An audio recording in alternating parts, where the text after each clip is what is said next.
The ancient world held its breath. Two empires, vast and mighty, stood on the brink of war. In the east, Darius III, King of Kings, ruler of Persia, commanded a vast army, a sea of soldiers stretching to the horizon.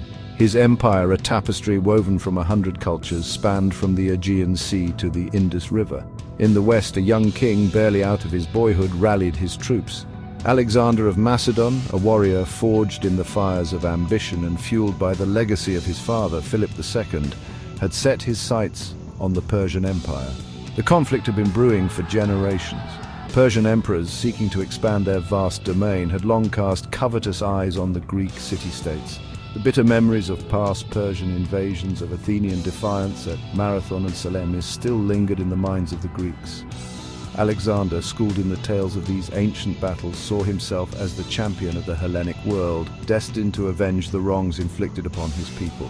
Driven by a thirst for glory and fueled by the dreams of empire, Alexander led his Macedonian and Greek forces across the Hellespont, the narrow strait separating Europe from Asia. His army, though smaller than the Persian host, was a well-oiled machine, disciplined and hardened by years of warfare. At its heart marched the formidable Macedonian phalanx, a bristling wall of shields and spears, and the feared companion cavalry, Alexander's elite guard, and the hammer blow of his army. The die was cast. The clash of titans was at hand. The fate of empires hung in the balance. The first clash came at the Granicus River, a seemingly insignificant waterway that would soon run red with the blood of thousands. The Persian satraps, the regional governors of the empire, had gathered their forces, confident in their numbers and the strength of their cavalry. They lined up along the steep banks of the Granicus, their colourful banners fluttering in the wind, a formidable obstacle to Alexander's ambitions. Alexander, ever bold and decisive, refused to wait. Ignoring the advice of his generals, who urged caution in the face of the enemy's superior numbers, he launched a swift and daring attack.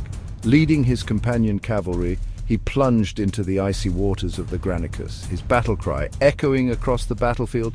The Persians, taken aback by the sudden ferocity of the Macedonian assault, fought bravely, but were overwhelmed by the sheer fury of the Macedonian onslaught.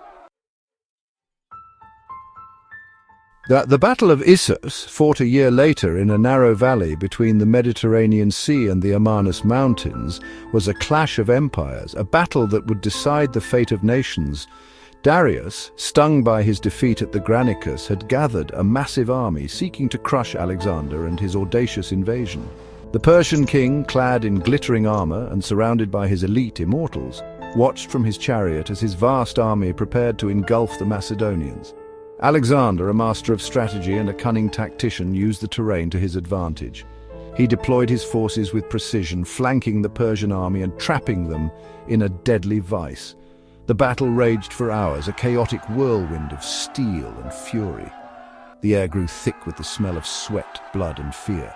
Amidst the carnage, Alexander, a whirlwind of destruction on the battlefield, led a cavalry charge that punched through the Persian lines, aiming directly for Darius himself. Darius, his nerve failing him at the sight of the charging Macedonians, panicked. Abandoning his chariot, his royal diadem falling from his head, he fled the battlefield in disgrace. His flight shattered the morale of the Persian army, and soon the once proud host was in full retreat, leaving behind a trail of dead and dying. The Battle of Gaugamela, fought on the dusty plains of Mesopotamia, was the decisive encounter between Alexander and Darius, a battle that would decide the fate of the Persian Empire. Darius, having rallied his forces, commanded an army that dwarfed Alexander's, a vast horde drawn from every corner of his empire. The ground trembled under the weight of their numbers, their banners a kaleidoscope of colors, their war cries a symphony of defiance. Alexander, undaunted by the sheer size of the Persian army, had prepared his troops well. He unleashed his cavalry with devastating effect, their charge shattering the Persian lines. The Macedonian phalanx, a bristling wall of shields and spears, advanced with relentless precision, their sarissas, long pikes that extended far beyond the reach of the Persian infantry, reaping a bloody toll. The battle raged for hours, a maelstrom of dust, blood, and fury. Once again, Darius, his courage failing him, abandoned his army, fleeing the battlefield on horseback, leaving behind his chariot, his bow, and even his family to the mercy of the Macedonians.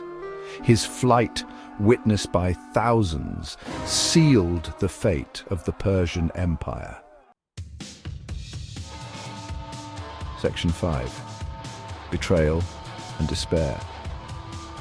In the aftermath of Gaugamela, Darius, a king without a throne, fled eastward, desperately trying to rally his shattered empire. But the Persian king of kings was a hunted man, his once loyal subjects now turning against him, sensing the shifting tides of fortune. The once mighty Persian Empire, weakened by internal strife and demoralized by defeat, began to crumble from within. In a final act of betrayal, Darius was murdered by his own kinsman, Bessus, the satrap of Bactria. Left to die by the roadside, his dreams of empire shattered, Darius breathed his last, his body later found by Alexander himself. Alexander, though his enemy, was moved by the sight of the fallen king. He ordered Darius to be buried with full honors in the royal tombs of Persepolis, a final act of respect for a fallen foe. Section 6. The Last Breath of an Empire. With Darius dead, Alexander was determined to extinguish the last embers of Persian resistance. He pursued Bessus, who had proclaimed himself king, across the treacherous mountains and deserts of Central Asia, his army enduring harsh conditions and fierce resistance from the nomadic tribes that roamed the region. Alexander's pursuit of Bessus was relentless. He chased him across rivers and mountains, through scorching deserts and snow-covered passes. Finally, after a long and arduous chase, Bessus was captured and brought before Alexander. In a display of both justice and ruthlessness, Alexander had Bessus executed, sending a clear message to any who dared to challenge his newfound power. Section 7. Alexander's Crown of Thorns. With the Persian Empire now firmly under his control, Alexander turned his attention eastward, his thirst for conquest still unsated.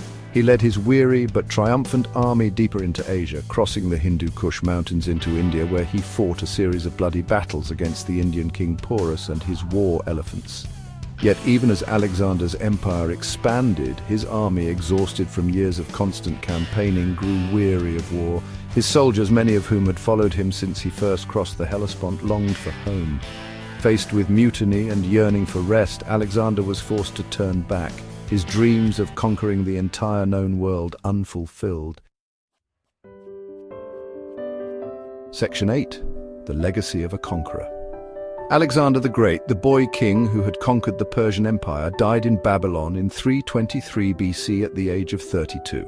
His empire, vast and sprawling, was divided amongst his generals, the Diadochi, who would spend the next several decades locked in bitter conflict with each other, their struggles carving up Alexander's short-lived empire. Despite his untimely death, Alexander's legacy lived on.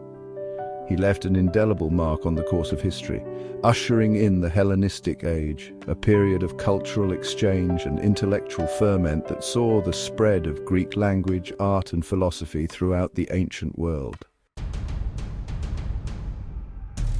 Section 9. Echoes of Battle. The echoes of the battles fought between Alexander the Great and Darius III reverberated through time. The clash between these two titans of the ancient world, a clash of cultures, ambitions, and destinies, continues to fascinate historians and enthusiasts alike.